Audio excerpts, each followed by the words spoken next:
Lord, I pray that this prayer comes from you and not from my mouth. Um, in the name of the Holy Spirit, I pray that as you cross over in this season of your life, that you give him all the glory, that you don't forget who got you across that road, who got you across that street. It was Jesus. Don't forget that. He loves you. He's watching over you. He's sending angels to protect you. He's sending destiny helpers to sow into you. It's going to happen suddenly.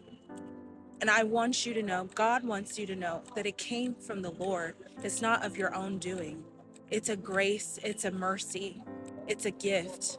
In the mighty name of Jesus Christ, I decree and declare that your destiny is sealed by the power of the Holy Ghost, and you will bring it about to completion through him.